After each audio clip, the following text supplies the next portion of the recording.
one of the most important ideas in militant Islam that was largely a dead letter for most of the modern period, but has come back in the late 20th century, is this idea from the Quran that the world is divided between the kingdom of peace and the kingdom of war.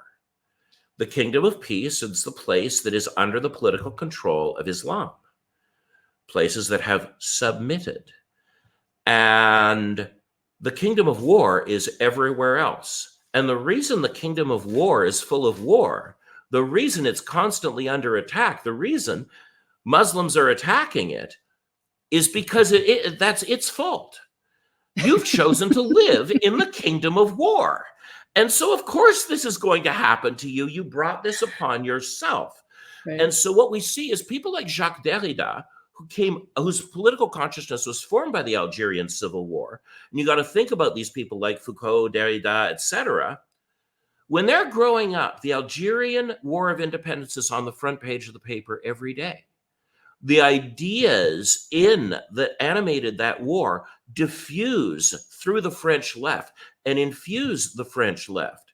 They also show up. Where else does this show up? Liberation theology in 1968, where the liberation theologians put forward at the Medellin conference this idea of the kingdom of peace versus the kingdom of war. If anybody is at fault for conflating that with Marxism, it's the Medellin Conference of Catholic Bishops in 1968. So I'm not saying that these ideas that James Lindsay and Jordan Peterson are talking about, these families of ideas, aren't real. It's just that we have to be responsible in looking at where they've come from. And don't just ask, can I find this in a Frankfurt School book? Can I find this idea somewhere in a book by a guy who says he's a communist? That's not how you do intellectual history. What you have to do is look at the people who propound ideas and look at the cultural environment they're operating in and see what the big intellectual tendencies are in their world.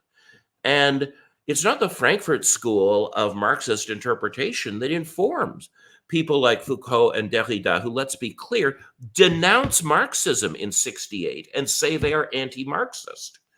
To credit something called cultural Marxism to a group of people who are all saying Marxism is absolutely wrong is crazy.